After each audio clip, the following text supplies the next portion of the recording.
Mi esposo y mi hermana planearon internarme en un psiquiátrico para quedarse con mi herencia. Pero encontré su teléfono secreto y pasé 6 meses manipulándolos para que se destruyeran entre ellos mientras fingía haber perdido la razón. Mi esposo me dio un beso en la frente antes de dejar el café sobre mi mesilla, llamándome su pobre guerrera, mientras yo sabía que en el fondo de esa taza flotaba la sustancia que me borraría el juicio. Me llamo Clara, tengo 32 años y hace 6 meses que vivo en una película de terror donde los villanos duermen en mi propia cama y se sientan en mi mesa de Navidad. Lo que Adrián no sabe, lo que mi hermana Lucía ni siquiera sospecha, es que bajo el doble fondo de mi joyero escondo el teléfono negro que olvidó en el coche. Ese aparato es mi Biblia, mi guión y mi arma de destrucción masiva. Todo empezó con un descuido. Un mensaje que iluminó el asiento del copiloto mientras Adrián compraba flores para mí. ¿Ya le diste la dosis? Necesitamos que parezca loca antes de la firma del martes. Mi mundo no se rompió, se congeló. En ese momento entendí que los ataques de pánico y las lagunas mentales que venía sufriendo no eran producto de mi estrés, sino de un plan maestro para apoderarse de la fortuna que mi abuelo me dejó en fideicomiso. Mi propia hermana, la que me pedía consejos de moda y me lloraba en el hombro, le decía a mi marido cómo enviarme a un psiquiátrico sin levantar sospechas. Desde ese día, decidí que no iba a gritar. No iba a confrontarlos ni a huir. Iba a darles exactamente lo que querían, una mujer que perdía la razón. He pasado meses tirando las pastillas por el desagüe y fingiendo la mirada perdida frente al espejo. He aprendido a llorar sin motivo cuando Lucía viene de visita y a preguntar por personas que murieron hace años. Es una actuación digna de un Oscar, pero el verdadero espectáculo ocurre de noche, cuando ellos duermen. Es entonces cuando enciendo ese teléfono secreto y empiezo a mover los hilos de su propia destrucción. Anoche envié el primer mensaje desde el número de Adrián hacia el de Lucía. No confío en ti. Creo que quieres quedarte con más de lo que acordamos. Luego borré el rastro y puse el teléfono en su escondite. Esta mañana, mientras desayunamos, he visto cómo se miraban. El veneno de la desconfianza es mucho más efectivo que cualquier droga que ellos me den. He visto a Lucía apretar los cubiertos y a Adrián evitarle la mirada. La guerra ha empezado, y yo soy la única que conoce todas las reglas. La paranoia es una planta que crece rápido si sabes cómo regarla. Lucía vino esta tarde a traerme unas flores, con esa sonrisa de porcelana que siempre usa cuando quiere ocultar algo podrido. Me abrazó y me dijo que me veía cansada, que quizás debería tomarme la medicación doble para descansar mejor. Me escuché respondiéndole con un hilo de voz, fingiendo que no recordaba qué día de la semana era, mientras sentía el teléfono negro quemándome en el bolsillo oculto de mi bata. Ella no tiene idea de que ayer, usando el número de Adrián, le envié un mensaje diciendo que me había arrepentido de nuestra relación y que estaba pensando en confesarle todo a la policía para salvarme yo solo. Mientras ella me servía un té, vi cómo sus manos temblaban. Sus ojos buscaban a Adrián por toda la sala, buscando una señal de traición que yo misma había inventado. Él entró poco después, luciendo su traje de abogado de éxito, ese que compró con el primer adelanto de mi cuenta de ahorros que logró desviar. Se besaron en la mejilla de forma casta, pero la tensión en el aire era tan espesa que casi se podía tocar. Adrián le preguntó si ya me había dado mis vitaminas.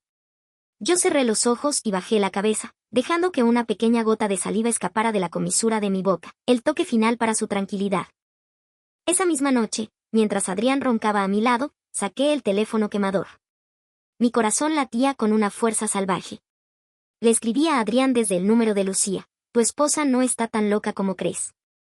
Hoy la vi mirándome de una forma extraña cuando pensabas que no miraba.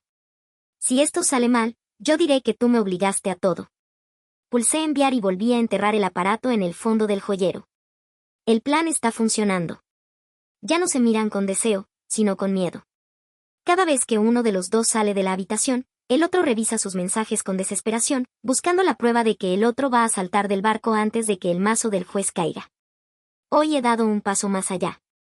He empezado a esconder objetos de Lucía en el despacho de Adrián y fotos de ellos dos en el cajón de las joyas de mi hermana.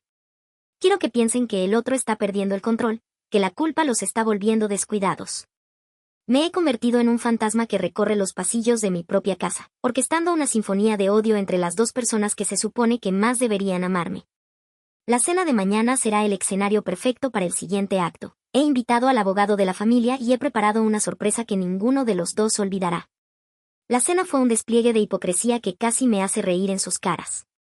Adrián se desvivía en atenciones, cortando mi carne como si yo fuera una niña pequeña, mientras Lucía me miraba con una mezcla de asco y ansiedad contenida.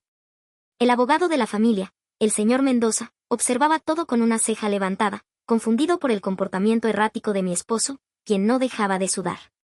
Previamente, le envié a Adrián un mensaje desde el teléfono secreto diciendo que Lucía planeaba envenenarlo a él esa misma noche para quedarse con toda la herencia ella sola, alegando que él se había suicidado por la culpa de mi enfermedad. Cada vez que Lucía se acercaba a la copa de vino de Adrián, él la apartaba con una brusquedad que rayaba en la violencia. El ambiente estaba cargado de una electricidad estática que amenazaba con hacer saltar la casa por los aires. Yo, mientras tanto, mantenía la mirada fija en un punto inexistente de la pared, tarareando una canción de cuna que sabía que irritaba los nervios de mi hermana.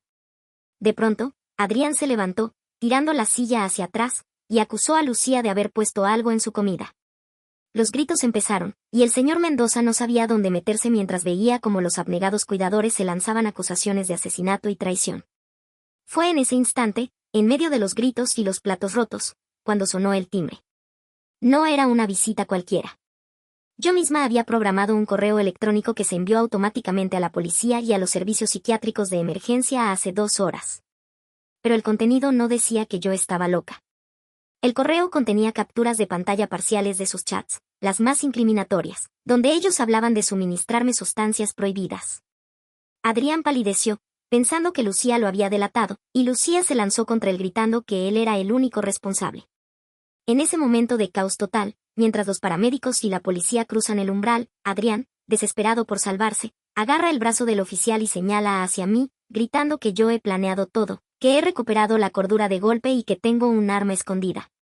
Pero lo que no sabe es que yo, segundos antes de que entraran, me he tomado deliberadamente una dosis de la verdadera droga que ellos guardaban, la que causa convulsiones inmediatas. Mi cuerpo empieza a sacudirse violentamente en el suelo mientras mis ojos se clavan en los de él, con una claridad terrorífica, justo antes de que el mundo se vuelva negro. El techo del hospital era de un blanco clínico, gélido, exactamente el color que imaginé que tendría mi victoria. Desperté con el sabor metálico del tubo en la garganta y el eco de las convulsiones aún vibrando en mis músculos, pero con una satisfacción que ninguna droga podría igualar. A mi lado, el monitor cardíaco rítmico era el único sonido en la habitación hasta que entró una enfermera con cara de preocupación. Me explicó que había tenido una crisis severa por intoxicación farmacológica, pero que estaba fuera de peligro. Lo que ella no sabía era que el veneno en mi sangre era el clavo final en el ataúd de Adrián y Lucía. Mientras fingía recuperarme, el oficial de policía que estuvo en mi casa entró para tomarme declaración. Supe entonces que mi sacrificio había dado frutos. En el caos de la detención, los oficiales encontraron el frasco de sedantes en el bolsillo de la chaqueta de Adrián. Él, en su desesperación por deshacerse de la evidencia cuando escuchó las sirenas, lo ocultó allí pensando que nadie lo revisaría. Lucía, por su parte, se había quebrado en la comisaría en menos de 1 hora. Ante el miedo de ir a prisión perpetua, entregó su teléfono personal confesando que Adrián la había manipulado, sin saber que yo ya había entregado las pruebas de que ella era la mente maestra.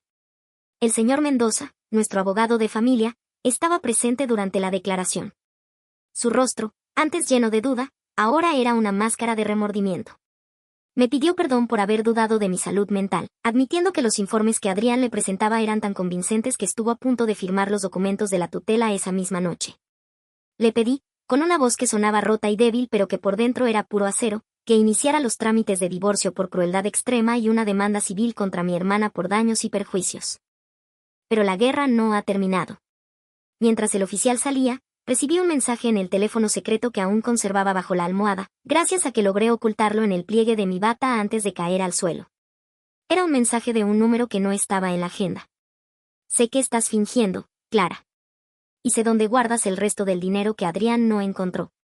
Si no quieres que el video de la cena donde tú misma cambias los vasos salga a la luz, tenemos que hablar. Se me heló la sangre. Alguien más estaba observando desde las sombras, alguien que conocía mi juego mejor que mis propios verdugos. La pantalla del teléfono secreto brillaba en la penumbra de la habitación del hospital, devolviéndome una realidad que no había calculado. Durante meses me sentí la directora de esta obra, la única mente lúcida en una habitación llena de traidores, pero ese mensaje anónimo era un recordatorio de que en las casas grandes las paredes no solo tienen oídos, sino también ojos. ¿Un video de la cena? Me repasé mentalmente cada movimiento. El momento en que Adrián fue a la cocina por el vino, el segundo exacto en el que intercambié las copas bajo el mantel mientras fingía un temblor en las manos. Estaba segura de que nadie miraba. Apreté el dispositivo contra mi pecho. Si ese video llegaba a la policía, mi intoxicación pasaría de ser un intento de asesinato a una automutilación premeditada para incriminar a terceros. Perdería la herencia, perdería mi libertad y, lo peor de todo, Adrián y Lucía saldrían de la cárcel como víctimas de una loca brillante. Necesitaba identificar al chantajista antes de que el sol terminara de salir. Mis sospechas saltaron de inmediato al servicio de la casa, pero solo quedaba una persona que conocía los rincones de la mansión tan bien como yo, doña Marta, la antigua ama de llaves que Adrián despidió hace un mes alegando recortes de gastos. Escribí una respuesta con los dedos gélidos. ¿Qué quieres? La contestación fue casi instantánea, cargada de un pragmatismo aterrador. Quiero la casa. Esa mansión que Adrián me quitó después de 20 años de servicio. Ponla a mi nombre y el archivo se borrará para siempre. Sentí un alivio amargo. Doña Marta no quería justicia, quería una jubilación de lujo. Pero no podía confiar en ella. Si cedía al primer chantaje, me pasaría la vida alimentando a un parásito que conocía mi mayor secreto. Esa mañana, cuando Adrián fue escoltado por la policía para una audiencia preliminar, logré que el señor Mendoza me trajera mi ordenador personal al hospital. Necesitaba entrar en el sistema de seguridad de la casa. Si había un video de esa noche, tenía que estar en el servidor local o en la nube privada que yo misma configuré años atrás. Mientras navegaba entre las grabaciones, descubrí algo que me dejó sin aliento. No había una sola cámara oculta por doña Marta. Había 3. Una en el comedor, otra en mi dormitorio y una tercera en el despacho de Adrián. Y quien las instaló no fue el ama de llaves. Fue Lucía. Mi hermanita se estaba asegurando de tener pruebas para hundir a Adrián si él decidía traicionarla. El chantaje no venía de fuera, venía de la celda de al lado. Saber que Lucía era quien apretaba el gatillo del chantaje me devolvió la claridad que el miedo me había robado. Mi hermana siempre fue una envidiosa, pero nunca la creí tan previsora. Al parecer, mientras yo fingía locura, ella fingía amor por Adrián mientras grababa cada uno de sus movimientos para tener un seguro de vida. La ironía era deliciosa. La misma prueba que podía hundirme a mí, confirmaba que ellos llevaban meses drogándome. Sin embargo, Lucía era lo suficientemente retorcida como para quemar el mundo con tal de no caer sola. Me pasé el resto de la mañana en la cama del hospital, simulando un cansancio extremo cada vez que una enfermera entraba, mientras mi mente trabajaba a 1000 por hora. Si Lucía tenía acceso a un cómplice externo para enviarme esos mensajes, significaba que alguien más tenía los archivos originales. No podía ser doña Marta. Ella era demasiado analógica para este tipo de guerra digital. Tenía que ser el informático que Lucía contrató el verano pasado para arreglar su portátil. Un chico joven, ambicioso y probablemente mal pagado. Decidí jugar mi última carta con el teléfono secreto. Le envié un mensaje al número anónimo, pero esta vez no con miedo, sino con una oferta. Sé que Lucía no te va a pagar lo que te prometió porque sus cuentas están bloqueadas por la investigación. Yo puedo triplicar cualquier cifra ahora mismo. El silencio que siguió fue agónico. 10 minutos. 15. Finalmente, el teléfono vibró. Estoy escuchando. La lealtad comprada tiene una fecha de caducidad muy corta cuando el jefe está tras las rejas y el dinero deja de fluir. Mientras negociaba en las sombras, recibí la visita del detective a cargo del caso. Me traía noticias. Adrián había solicitado una prueba de polígrafo y estaba insistiendo en que yo había tenido momentos de lucidez sospechosa durante la cena. El oficial me miró con una mezcla de lástima y sospecha, preguntándome si recordaba algo nuevo sobre cómo el frasco de sedantes terminó en la chaqueta de mi marido. Le sostuve la mirada con la mayor inocencia que pude fingir, dejando que mis ojos se llenaran de lágrimas falsas, y le dije que solo recordaba el miedo y el sabor amargo del vino que Lucía me sirvió. El oficial asintió, convencido, pero yo sabía que el tiempo se agotaba. Si el cómplice de mi hermana no aceptaba mi trato antes de que ella diera la orden de publicar el video, mi castillo de naipes se derrumbaría sobre mí. La negociación con el informático de Lucía, un tal Kevin, se sentía como caminar por un campo minado mientras sostenía una antorcha. Él quería 50.000 euros en una cuenta encriptada antes de medianoche a cambio de borrar el servidor remoto donde estaban las grabaciones de la cena. El problema no era el dinero, sino el rastro. Si movía esa cantidad desde mis cuentas personales mientras estaba bajo observación médica por incapacidad, el señor Mendoza o el banco encenderían las alarmas. Tenía que ser más inteligente. Tenía que usar el propio dinero que Adrián me había robado y que yo había estado rastreando en secreto durante mis noches de falso insomnio. Usando el acceso remoto que logré obtener de la cuenta oculta de mi esposo, transferí los fondos a una billetera de criptomonedas. Ver cómo el saldo de Adrián caía a cero mientras él estaba sentado en una celda fría me produjo un placer casi físico. Kevin confirmó la recepción y, 10 minutos después, me envió un enlace de descarga con el paquete completo. No solo era el video de la cena. Había horas de metraje de mi propia habitación. Me vi a mí misma durmiendo mientras Lucía entraba para cambiar mis frascos de perfume por otros cargados de alucinógenos de contacto. El nivel de depravación de mi propia sangre me dejó sin aire, pero ahora ese material era mi propiedad privada. A la mañana siguiente, recibí una llamada del centro de detención. Era Lucía. Me suplicó que fuera a verla, alegando que tenía algo vital que contarme sobre Adrián. Sabía que era su último intento de usar el video para chantajearme en persona, pensando que ella todavía tenía la sartén por el mango. Fui al hospital en silla de ruedas, escoltada por una enfermera, y acepté la llamada desde el locutorio de la clínica. Cuando vi su rostro a través del cristal, no vi a la hermana que creció conmigo. Vi a una rata acorralada. Ella empezó a susurrar que si no retiraba los cargos, el mundo entero vería como yo misma preparé mi crisis en la cena. Me acerqué al micrófono y, con una sonrisa que por fin no era fingida, le mostré la pantalla de mi teléfono. Era una miniatura del video de ella entrando en mi cuarto a las 3 de la mañana con el veneno. Su rostro pasó del triunfo a un blanco cadavérico en un segundo. Le susurré que Kevin le enviaba saludos y que sus archivos habían sido reubicados. En ese momento, Lucía entendió que no estaba tratando con la hermana loca que ella creía haber creado, sino con el monstruo que su propia ambición había despertado. Empezó a gritar, a golpear el cristal, clamando que yo la había tendido una trampa, pero para los guardias, solo era otra prueba de su inestabilidad y su violencia. Ver a Lucía siendo arrastrada por los guardias mientras sus gritos se perdían por los pasillos de la prisión fue el sedante más efectivo que he probado en mi vida. Pero la mitad de la serpiente seguía viva, y Adrián era mucho más peligroso que mi hermana. Él no se derrumbaría con gritos, él usaría su mente analítica de abogado para buscar la mínima grieta en mi narrativa. Al salir del hospital, con el alta médica en la mano y una supuesta fragilidad que me permitía caminar apoyada en el señor Mendoza, supe que mi siguiente parada no era mi casa, sino el calabozo donde Adrián esperaba su audiencia. Pedí una visita privada alegando que necesitaba cerrar este capítulo para mi salud mental. El oficial, conmovido por mi aspecto demacrado, nos dejó solos en una sala gris y fría. Adrián se sentó frente a mí, con las esposas tintineando sobre la mesa de metal. No había rastro del hombre encantador que me juró amor eterno frente al altar. Me miró con un odio puro, pero también con una curiosidad morbosa. Me preguntó, en un susurro cargado de veneno, cómo lo había hecho. Como una mujer que él mismo se encargó de drogar durante meses había logrado darle la vuelta a la partida sin que él notara un solo paso en falso. Me incliné hacia él, asegurándome de que estuviéramos fuera del alcance de los micrófonos de seguridad. No le hablé de justicia ni de moral. Le hablé de dinero. Le conté, detalle a detalle, cómo había vaciado su cuenta oculta en las Islas Caimán para pagar al informático de Lucía. Vi cómo su mandíbula se tensaba y cómo una vena empezaba a latir en su sien.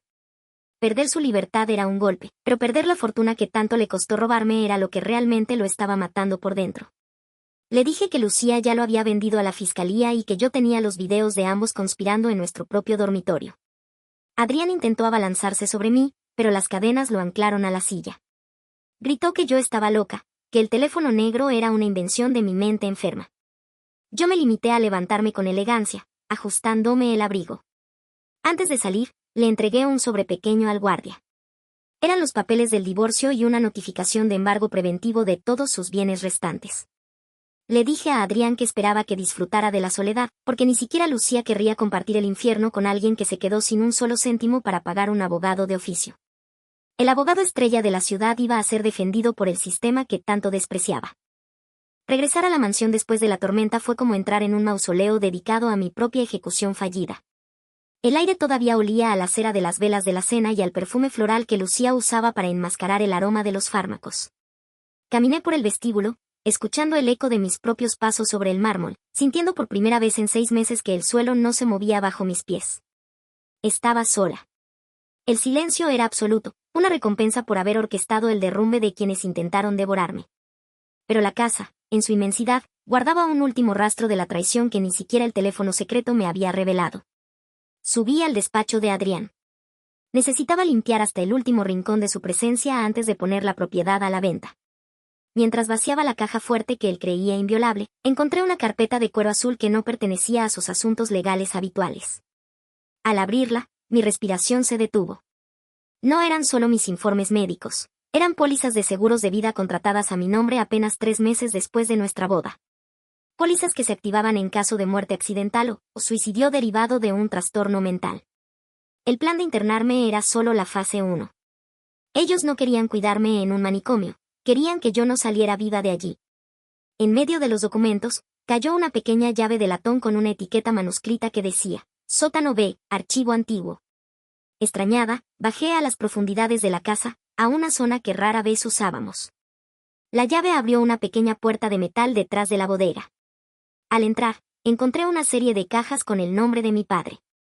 Al revisarlas, descubrí que la muerte de mis padres, aquel accidente de coche que siempre acepté como una tragedia del destino, tenía anomalías que Adrián había estado investigando para chantajear a alguien más. Al parecer, la ambición de mi marido era un pozo sin fondo que se alimentaba de los cadáveres de mi familia. De repente, una luz se encendió a mis espaldas. Doña Marta, el ama de llaves, estaba allí, de pie en la penumbra del sótano. No lucía como la mujer sumisa que Adrián despidió. Tenía una expresión de alivio y tristeza. Me dijo que había estado esperando que yo bajara allí, que ella intentó advertirme muchas veces pero que Adrián la amenazó con hacerle daño a su nieta si hablaba. Me confesó que ella no fue quien envió el mensaje del video, ella solo quería que yo encontrara esa llave. Su esposo no solo quería su dinero, señora, susurró Marta, él sabía quién causó el accidente de sus padres y estaba usando esa información para escalar en la firma de abogados. El rompecabezas de mi vida acababa de añadir una pieza sangrienta que cambiaba todo. El aire en el sótano se volvió denso, cargado con el polvo de secretos que llevaban 10 años enterrados. Miré a doña Marta, cuya figura se recortaba contra la luz amarillenta de la bombilla desnuda. La carpeta azul en mis manos temblaba, no por miedo, sino por el descubrimiento de que mi matrimonio no fue solo una estafa financiera, sino una maniobra de encubrimiento. Adrián no llegó a mi vida por casualidad, él se acercó a la pobre huérfana rica precisamente porque conocía las irregularidades del peritaje del accidente de mis padres. Él no era solo un marido ambicioso, era un parásito que se alimentaba de una tragedia que él mismo ayudaba a ocultar. Marta me entregó un fajo de cartas amarillentas. Eran comunicaciones entre Adrián y el socio principal de su antigua firma, el hombre que hoy era magistrado. En ellas, se discutía la manipulación de los frenos del coche de mi padre y cómo se había sobornado al mecánico para que declarara un fallo mecánico fortuito. El pago por el silencio de Adrián fue mi mano en matrimonio y el acceso a mi fideicomiso. Sentí una náusea profunda. Lucía, mi propia hermana, debía saberlo. No podía ser tan ciega. Al revisar los chats del teléfono secreto con esta nueva luz, encontré mensajes borrados que ahora cobraban sentido. Si ella recuerda esa noche, todos caemos, le había escrito Lucía a Adrián hace un mes. Entendí que el plan de internarme no era solo por la herencia, sino porque yo estaba empezando a tener sueños lúcidos sobre el accidente. Mis episodios psicóticos eran en realidad fragmentos de memoria que intentaban emerger, y ellos los sofocaban con drogas para que yo dudara de mi propia realidad. Cada vez que yo decía recordar un olor a aceite quemado o una figura huyendo del garaje aquella noche, ellos me subían la dosis. No me estaban volviendo loca por dinero, me estaban lobotomizando químicamente para proteger a los asesinos de mis padres. Subí a la sala principal, dejando a Marta en el sótano. Necesitaba moverme rápido. Si Adrián se sentía acorralado en la cárcel, su siguiente jugada sería usar esa información como moneda de cambio con el magistrado para obtener su libertad. Tenía que llegar a ese mecánico antes que los abogados de Adrián. Llamé al señor Mendoza y, con una voz que ya no fingía debilidad, le dije que el divorcio era el menor de nuestros problemas. Íbamos a reabrir un caso de doble homicidio. Pero mientras colgaba, vi por el ventanal que un coche negro se estacionaba frente a la verja. No era la policía. Eran los socios de Adrián, y no venían a traer flores. El coche negro frente a la verja no se movía, era como una bestia acechando en la oscuridad. Sabía que no eran amigos. Los amigos no apagan las luces del motor y se quedan en silencio observando tu ventana a las 11 de la noche. Eran los socios del magistrado, los mismos que Adrián protegía. Seguramente él había hecho la llamada desde la prisión, vendiendo mi cabeza a cambio de un indulto o de una fuga convenientemente organizada. Me alejé del ventanal, sintiendo como la adrenalina limpiaba los últimos restos de somnolencia química de mi sistema. Ya no era la víctima drogada, era la dueña del tablero y tenía que mover mis piezas antes de que ellos saltaran la valla. Corrí hacia el sótano y le ordené a doña Marta que saliera por la puerta del servicio y se escondiera en la caseta del jardín. No quería más testigos inocentes en el fuego cruzado. Yo, por mi parte, agarré la carpeta azul y el teléfono secreto. Si querían silenciarme, tendrían que hacerlo rápido, porque acababa de activar una transmisión en vivo desde el servidor que Kevin, el informático, todavía mantenía activo. Cada rincón de la casa estaba siendo grabado y subido a una nube que el señor Mendoza recibiría en tiempo real si yo no introducía una clave cada 10 minutos. Era mi seguro de vida. Escuché el cristal de la puerta trasera romperse. Un crujido seco, profesional. 2 sombras entraron en la cocina. Me escondí en el hueco de la escalera, conteniendo la respiración, mientras oía sus pasos pesados sobre el parqué. No buscaban joyas ni dinero, buscaban la carpeta. Uno de ellos susurró el nombre de Adrián, maldiciéndolo por no haber terminado el trabajo cuando tuvo la oportunidad. Entendí entonces que ellos también tenían miedo.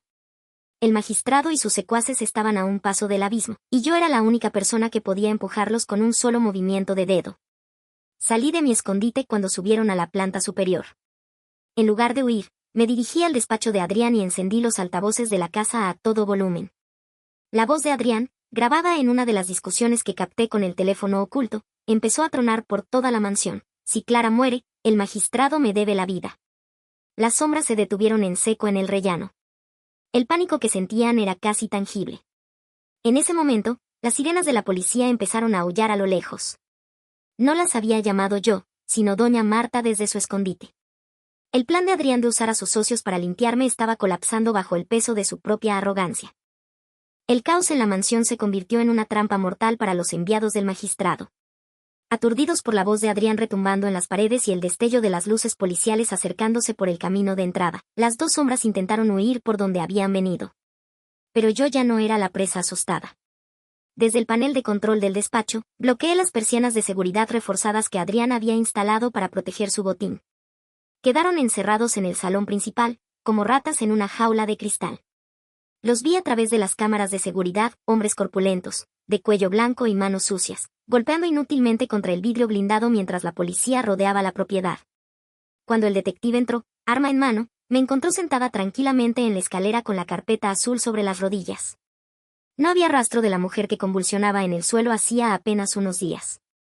Le entregué los documentos de la caja fuerte y las cartas que vinculaban al magistrado con el asesinato de mis padres. Ellos no venían a robar, oficial, dije con una voz gélida que hizo que el detective retrocediera un paso, venían a terminar el contrato que mi esposo no pudo cumplir. Ver la cara de los sicarios cuando fueron esposados fue solo el aperitivo. El plato principal sería ver caer al hombre que sostenía el mazo de la justicia en la ciudad. Esa misma noche, el escándalo estalló en las noticias. No solo era el caso de una heredera drogada por su familia, era el desmantelamiento de una red de corrupción que llegaba hasta las más altas esferas judiciales. El magistrado fue detenido en su casa de campo antes de que pudiera destruir sus propios registros. La confesión de Adrián desde la cárcel, al verse abandonado por sus socios y sin un céntimo para su defensa, fue la estocada final. Para salvarse de la cadena perpetua por homicidio, lo contó todo, desde la manipulación de los frenos hace 10 años hasta cómo Lucía aceptó participar a cambio de una mansión propia y el perdón de sus deudas de juego. Lucía, al verse señalada no solo por mí, sino por su amante y sus propios cómplices, intentó suicidarse en su celda con una sábana, pero falló. Ahora está bajo vigilancia psiquiátrica estricta, la misma que ella quería para mí. La ironía del destino es el único consuelo que me queda. El señor Mendoza vino a verme al hospital donde me realizaban un chequeo final para limpiar mi organismo de las drogas de Lucía. Me dijo que el proceso de anulación del matrimonio era un hecho y que la herencia estaba blindada. Pero mientras él hablaba de dinero y leyes, yo solo podía pensar en la cara de mis padres. Por fin, después de una década de neblina química, podía recordarlo sin miedo. Pedí una última visita al pabellón psiquiátrico de la prisión donde Lucía estaba bajo observación.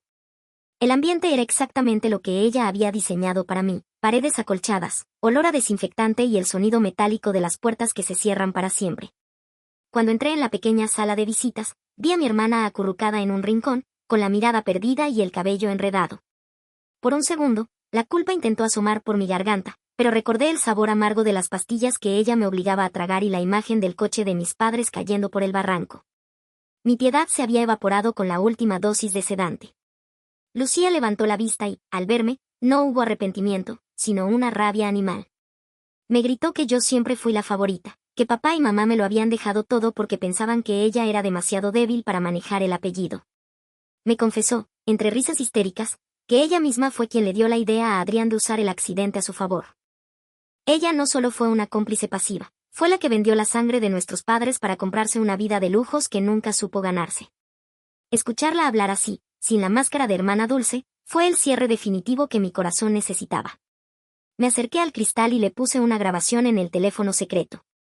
Era la voz de Adrián en su declaración ante el fiscal, describiendo cómo Lucía disfrutaba viendo cómo yo perdía la memoria, cómo se burlaba de mis ataques de pánico en la intimidad de su alcoba. El rostro de mi hermana se desfiguró. Ver que el hombre por el que lo había arriesgado todo la estaba hundiendo para salvar su propio pellejo fue el golpe que finalmente la quebró. Empezó a golpear su cabeza contra el cristal, gritando el nombre de Adrián con un odio que llenó toda la sala. «Tú querías este lugar para mí, Lucía», le dije con una calma que la hizo callar de golpe. «Ahora es todo tuyo. Disfruta de las visiones y de las lagunas mentales, porque esta vez, nadie va a venir a cambiarte la dosis». Salí de allí sin mirar atrás, sintiendo que un lazo invisible que me mantenía unida a esa familia podrida se cortaba para siempre. Lucía se quedaría allí, atrapada en la locura que ella misma intentó fabricar para mí, mientras yo salía a un mundo que, por fin, tenía colores nítidos y aire puro. El trámite final con Adrián no requirió de mi presencia física, pero decidí que él merecía una última visión del rostro que intentó borrar. Mi abogado me advirtió que Adrián estaba intentando negociar una reducción de condena a cambio de revelar la ubicación de una cuenta bancaria en el extranjero que la policía aún no había rastreado. Lo que él no sabía era que esa cuenta ya no tenía un solo dígito.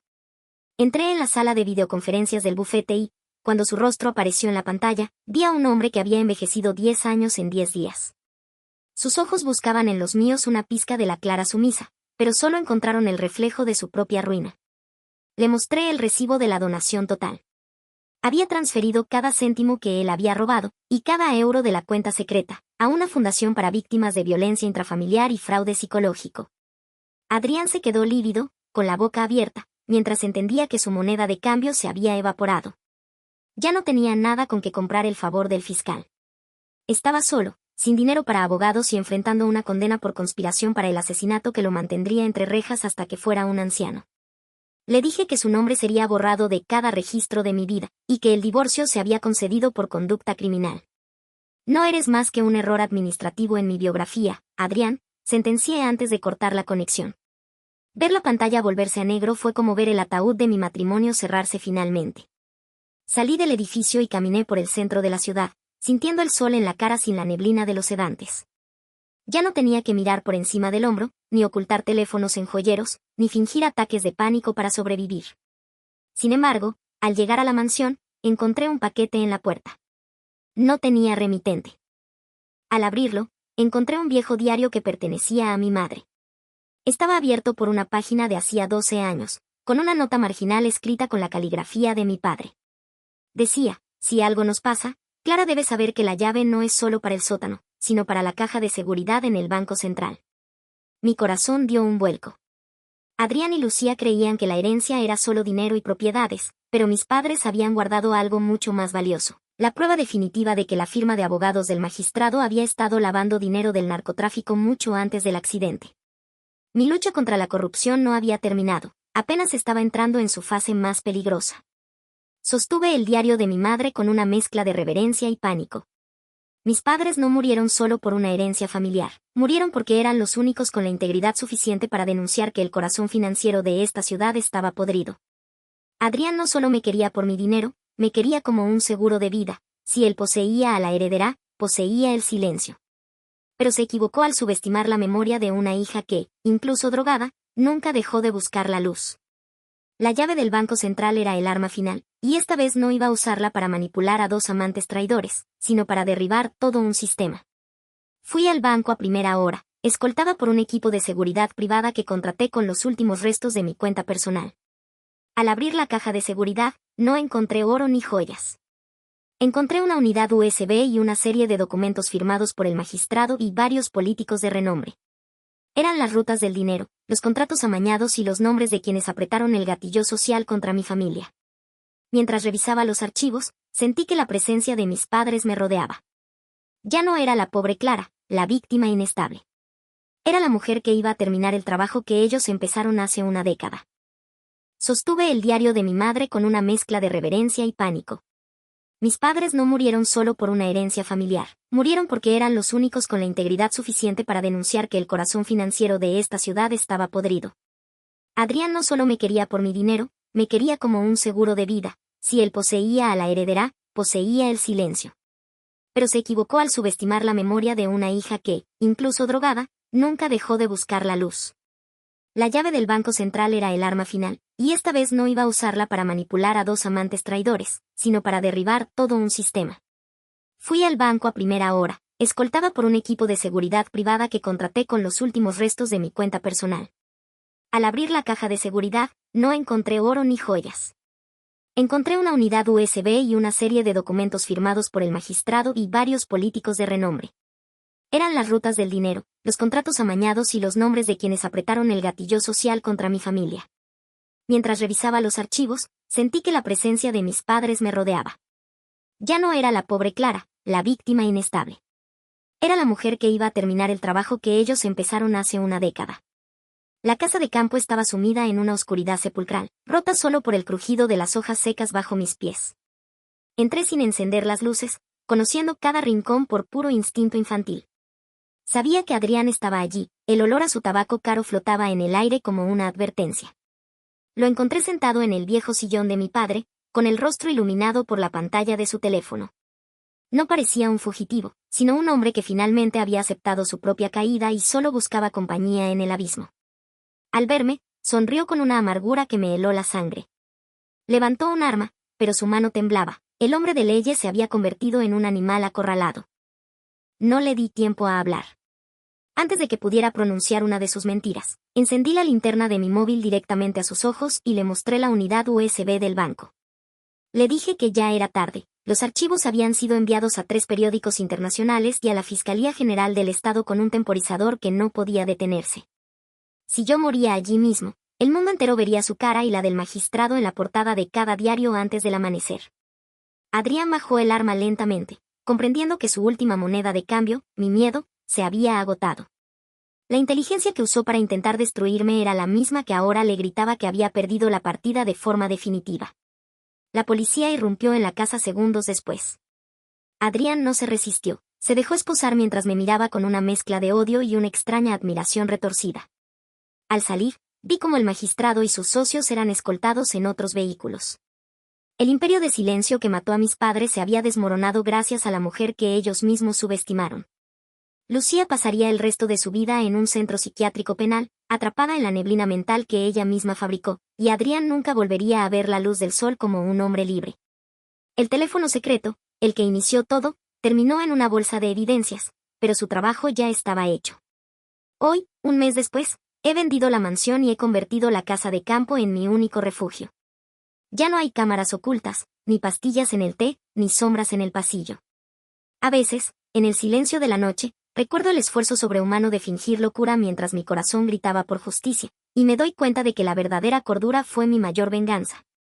He recuperado mi nombre, mi fortuna y, sobre todo, la verdad sobre mi pasado.